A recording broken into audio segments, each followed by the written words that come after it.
I cannot believe this is real life. I'm honored to be the keynote speaker at the MS Society's Together for a Cure Luncheon in Albany, New York.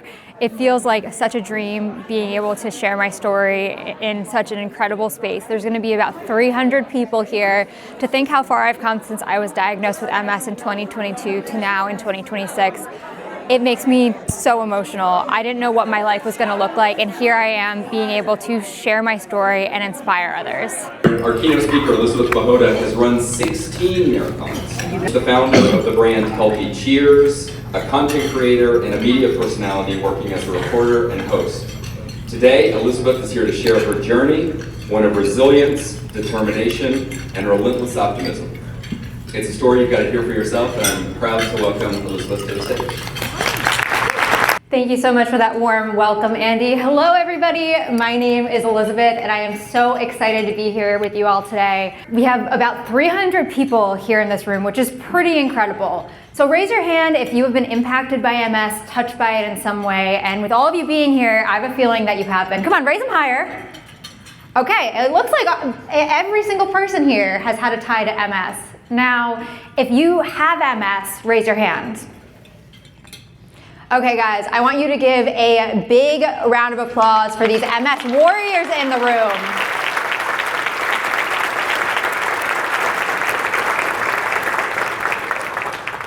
You may have noticed I had my hand raised, and Andy mentioned that I also have multiple sclerosis myself. But I want to start my story before I had MS. I've always been somebody who's been firing on all cylinders. I have been in the journalism world for a long time, and I've worked in the sports scene. So I've worked for the Celtics. You may have seen me on the sidelines at Celtics games before. I've also been in the media world. I've been the team reporter for the New England Revolution, the MLS team based out of New England, for 5 years. And I've worked everywhere from across the NBA, NFL, MLB, and beyond. So life has always been pretty busy, but I want to start my story by sharing a little bit about me and how I got into running. I actually started off as a cheerleader. I was a cheerleader for Boston College, and when I was at BC, there's this special day, some of you might have heard of it, it's called Marathon Monday, where the Boston Marathon is run. And every single year, without fail, that day, I would be inspired by all of those people who were running by BC and were fighting to get to the finish line. And at the time, I didn't realize it was one of the most prestigious marathons in the world. I just thought it was my really cool hometown race, and I made it my bucket list item that I wanted to one day run that. But being a cheerleader and working in sports, you work long hours, nights, weekends. I mean, you're lucky if you get one day off a week. So after I graduated, I was continuing my passion for cheerleading and cheering for the Celtics, but at the time, I was working a full-time job and the Celtics was my part-time on top of that. So as you can probably imagine, that did not accommodate time for marathon training and long runs on the weekends. But when I put down my pom-poms and I picked up running shoes, it was when I started working for the New England Revolution as their team reporter. And this, while I was working long nights and weekends still, it gave me some flexibility to be able to run a little bit more often in the off season leading up to the Boston Marathon. And in 2020, I took that leap and I decided, okay, this is the year that I'm finally going to do it. And working as a media personality for the Revolution, they have the sister NFL team, the New England Patriots. I know we're not in that territory right now, but work with me here. And I was able to run for the Patriots Charitable Foundation, fundraising $10,000 for them. When I trained, I worked my butt off. I was really proud of myself, and I did all of the training, the longest long runs, and I hit that fundraising goal of $10,000, which many of you know being here today is not an easy feat. And we all had a tough time during COVID. It flipped all of our lives upside down in different ways. And one of the effects for me in that was not only personal effects, but the Boston Marathon was canceled and made virtual. So it was moved from April to September, and it was now going to be run in your backyard, not on the Boston Marathon course. And since I was a media personality, a lot of people, they could say, I don't want to run a marathon in my backyard. I'm going to pass, I'm going to wait.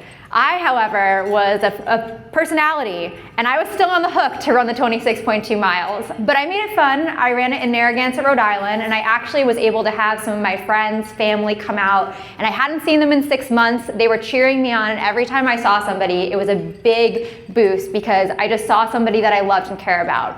And running in my backyard, I actually had a blast. I was smiling ear to ear, and I finished that marathon in 3:36, which, thank you. It was much faster than I even knew I could run, but I was only 6 minutes off of a qualifying time, which is 3 hours and 30 minutes. And at that point, we didn't know what was going on with COVID in a lot of respects. We didn't know what life was gonna look like on the other side. So I wasn't ready to sign up for another marathon and commit to fundraising $10,000 when we didn't know if we could have fundraisers in person, let alone the physical marathon in person. So I decided it was my mission to become fast. I spent the next year training to get faster, teaching myself how to do speed work, the science behind what you're eating, what you're doing with your body to teach it to get a lot more speedy. And I ran the Chicago Marathon in 2021. Unfortunately, I was dealt a very hot day. It was 83 degrees in October. Yes, I said October. And I felt that I didn't really get a fair shot from the start line. I was crying when I ran by mile 21 because that's where BC was on the course of the Boston Marathon, just realizing I wasn't gonna hit my goal. But being that person that burns the candle a little bit at both ends and fires on all cylinders, that wasn't the time that I was gonna give up. I found a race 3 weeks later in Boston. It was local, it was a small one, and I actually hit my goal of qualifying just under 3:30, which I was very proud of. And that ultimately led me to the Boston Marathon in 2022. This was one of the best days of my life. I could not wipe that smile off my face every single part of the race. I was just so happy. I spent 2.5 years of my life working to get to this bucket list point, to be able to put that work in to run the 26.2 miles. And after that race, I was just so proud.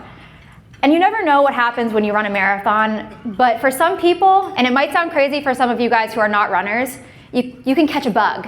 And I indeed did catch that bug 16 marathons later. But my next one that I signed up for was the Berlin Marathon in September of 2022. And as I started training for the Berlin Marathon, I noticed some changes starting to happen in my body. In about May, I started getting some pins and needles in my feet. I wasn't sure what it was numbness, and I started mentioning it to family and friends, and everybody was like, "You're a marathon runner, you're training, you're doing a lot of running, don't worry about it, it's nothing."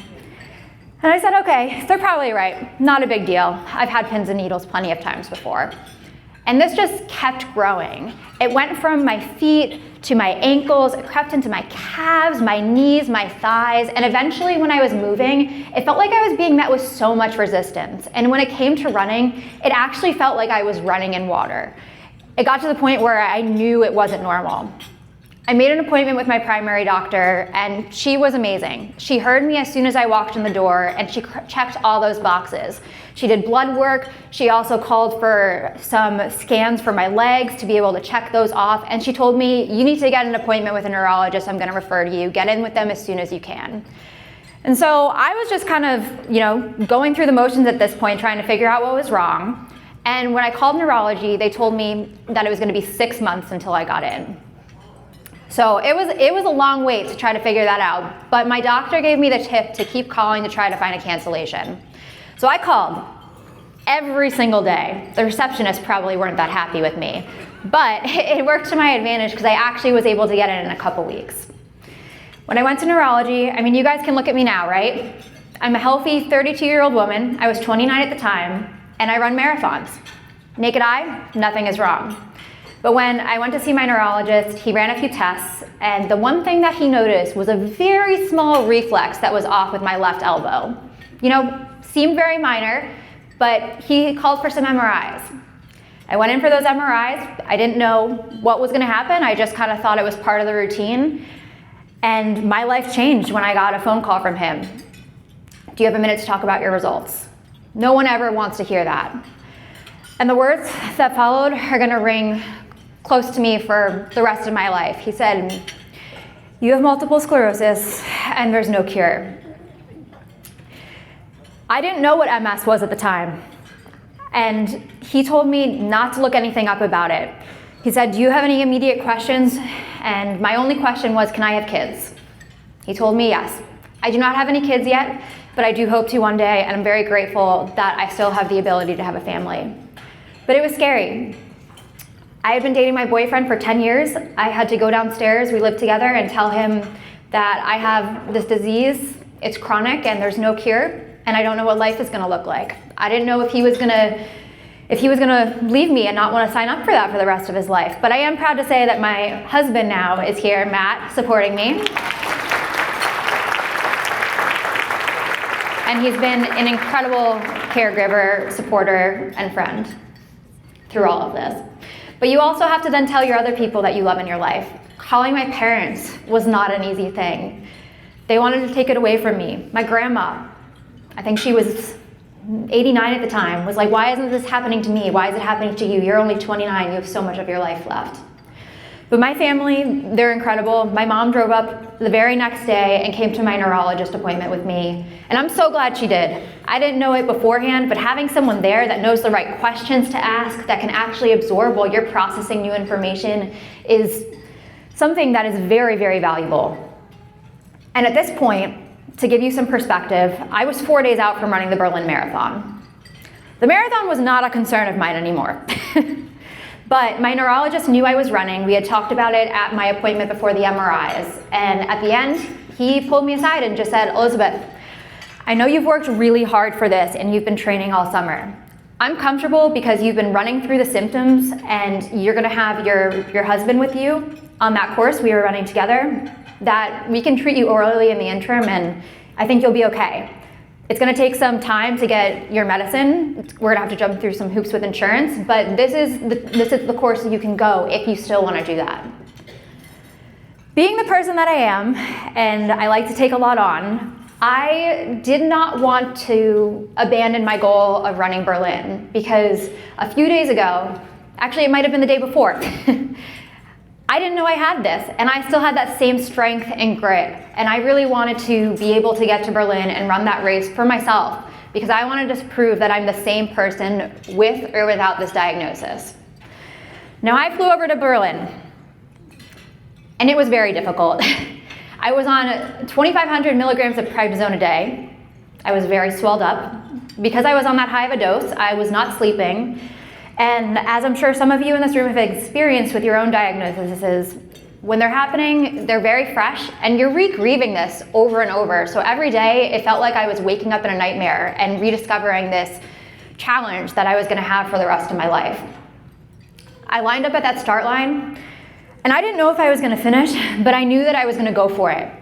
And it was probably the hardest thing I've ever done to date. My body was fighting against me, fighting against itself. Mentally, I was in shambles, thinking about this diagnosis the whole time, how my life had changed. My feet felt heavy, and my body, like I mentioned, was being met with so much resistance. And I wasn't even sure while I was running if I was gonna finish. But I was lucky to have my cheerleader, my husband, with me. He should have seen him. He was carrying a giant water bottle so that I didn't have to stop at the aid stations to give me, a little bit extra support, extra fluids. And when I got to that finish line, it changed my life, and it's not an overstatement there. It showed me that I still am that same person. I have that same drive, that same hope, that same commitment that I've always had. And yes, my life is going to look different with MS, but those qualities about myself are not going to change. And so when I crossed that finish line, I knew that I was gonna still go after my goals. I still believed in myself and that path, it's not gonna look the same, but I'm gonna go for it. And at that time, I set out a goal for myself from there. I'm a very goal-oriented person, and I felt that if I had something to work towards through MS, it would help me. There are 6, now 7, world marathon majors that are huge in the running scene. They're the biggest, most prestigious races in the world, and they are Boston, Chicago, New York, Berlin, Tokyo, London, and they just added a 7th star, Sydney. So I decided that I was going to chase that 6-star medal, this very prestigious running award that I believe only under 20,000 people in the world have ever achieved. And that was going to be my goal. But when I came back from Berlin, reality set in. I now had to learn how to adjust to MS. And that adjustment took a lot of time, and there were so many things to figure out. I was constantly in and out of doctor's appointments. I was dealing with infusions, which are the treatments that I get. I was having MRIs. I was having to figure out how to navigate those conversations.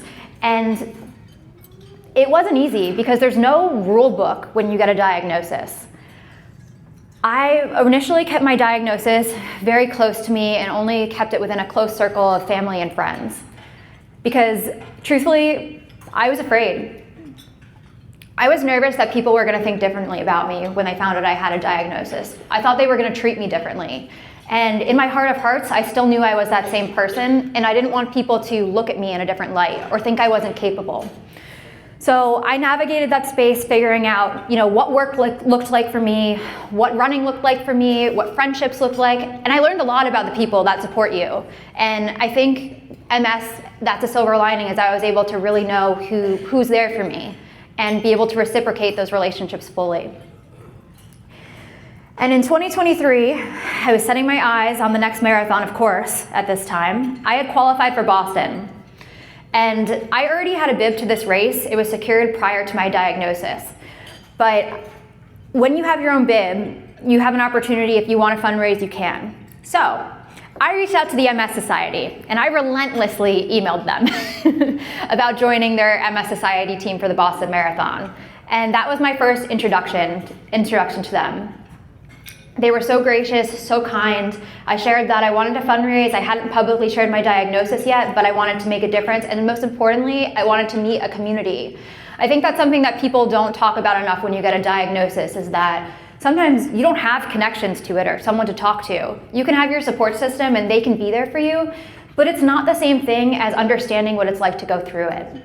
And so I was able to make some really great connections with the MS Society. They had an incredible dinner that weekend where I actually got to hear from a neurologist that specialized in MS.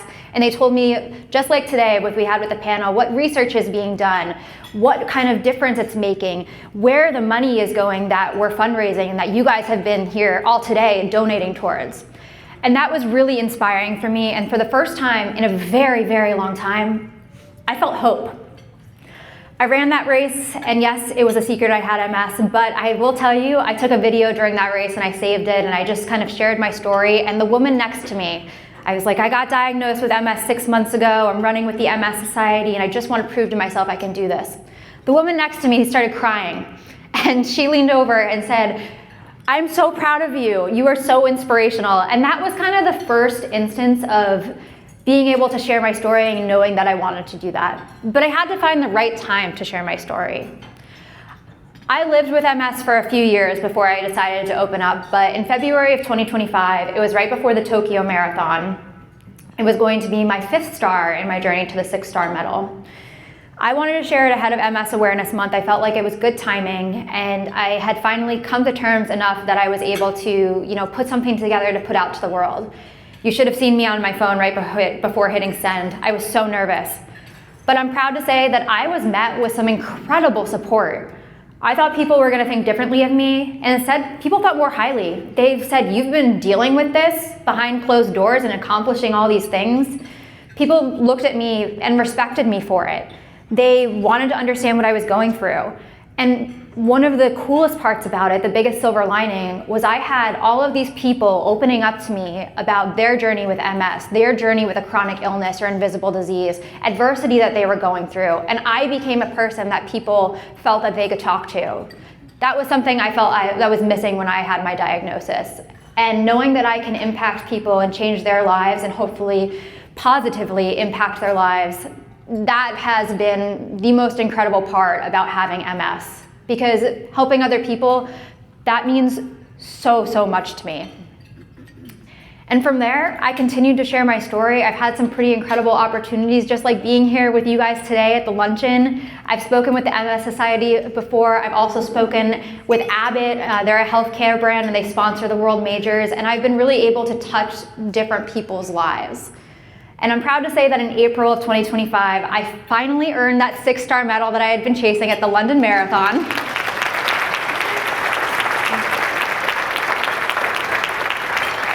Thank you. I'm very proud. And then in August, I actually ran the Sydney Marathon, and I believe I became the first person with MS to finish all 7 world majors. So that was a pretty big accomplishment as well.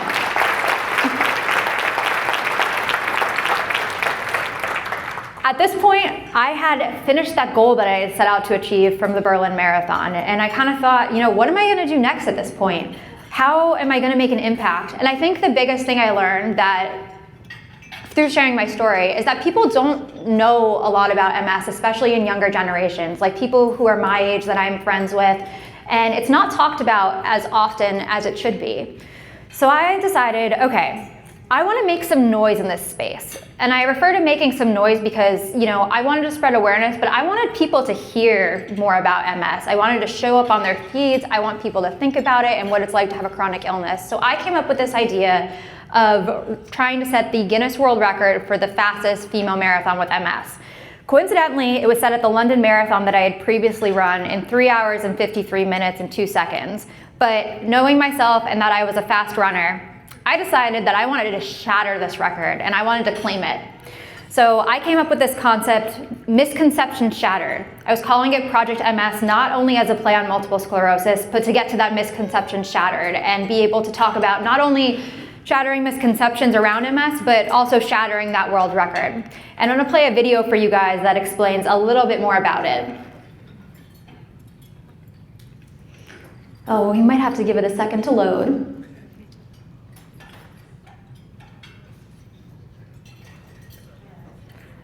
Bear with us. Is it working for you guys in the back? Loading, okay. We tested it beforehand, I promise.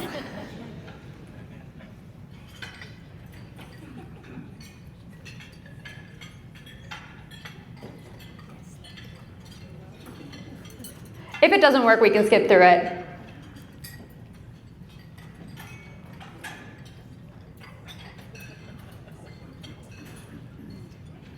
All right, I'll keep talking, and if you guys get it to work, I'll hear it and we can continue to pause there. But I really wanted to raise awareness about MS and get people to talk about it. So I came up with this whole campaign, and I started to get sponsors involved. I started to share my daily running journey and what it was like to run with MS, and really creating a lot of chatter. People became very, very interested, and I started posting about this probably 4 months before the marathon. It was also a process. I had to get, Guinness to agree to claim for the record to file. Oh, we're starting to hear the video. That's a good sign. That's a good sign. Oh, here we go. My name is Elizabeth, and I'm chasing something bigger than a finish line. I'm racing the Chicago Marathon with a goal to shatter the Guinness World Record for the fastest female marathon with multiple sclerosis by finishing in 3 hours and 15 minutes. I'm also proudly fundraising for the MS Society as a part of their Finish MS team because this fight is bigger than just me. I was diagnosed with MS in 2022, just 3 days before the Berlin Marathon. My doctor told me it was okay to run since I'd trained through the symptoms, numbness in my hands and feet, exhaustion I couldn't explain, balance struggles, and even bowel issues. That race was the hardest thing I've ever done, but crossing the finish line lit a fire in me. I realized MS doesn't have to be the end of my story. It can be the start of something powerful. That's why I'm calling this Project MS Misconceptions Shattered. I want to rewrite the narrative around invisible diseases and prove what's still possible. MS is unpredictable, but I'm not backing down. I'm choosing to live life positively and to inspire hope for anyone who is struggling while navigating health challenges or adversity. Follow my journey as I chase history and fight for those living with MS. Let's shatter barriers and records together. I'm proud to say that I ran the Chicago Marathon in 3 hours, 12 minutes, and 13 seconds.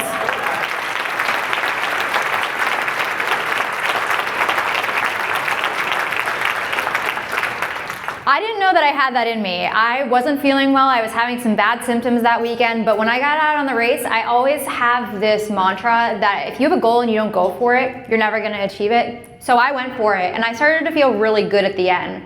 And when I crossed that finish line, I had the biggest smile on my face. I could not believe I did it. I was so proud. But the coolest thing was after.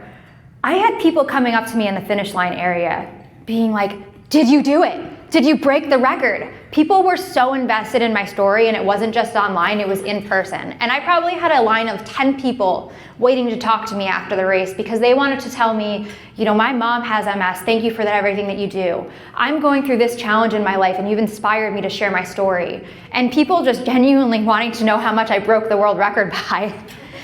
So that was very cool to see the impact that your story can have. And coming up, I'm actually going to be running the Boston Marathon in just a few weeks on April 20th, and I'm going to be running it back. I'm going to be trying to break my own Guinness World Record on my home course in my own city, and I'm going to continue to make that noise, to try to break barriers and try to continue to inspire people. So I hope you guys will think of me on April 20th. I have my bib number up there if you guys want to track me, but it's this idea of you versus you. You always compare yourselves to other people, and we shouldn't do that. We should just compare ourselves to ourselves. And so this is really illustrating that concept that I'm going up against my former self for this record. And who knows, I might not hit it, but it's also humanizing the idea that you can fail too. So I'm excited to be able to bring more awareness to MS in that space as well. I really appreciate you listening to my story. You guys can follow me at Healthy Cheers or at Pahoda on Instagram, TikTok, YouTube, and Facebook. It means a lot to be here with you all today, and I want to thank you from the bottom of my heart as somebody who has MS for the difference that you're making. It truly, truly means the world.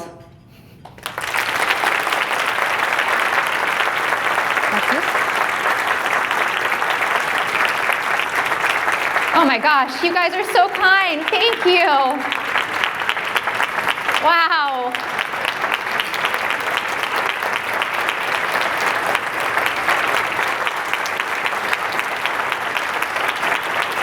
You guys are making me cry in the best way. Thank you so much.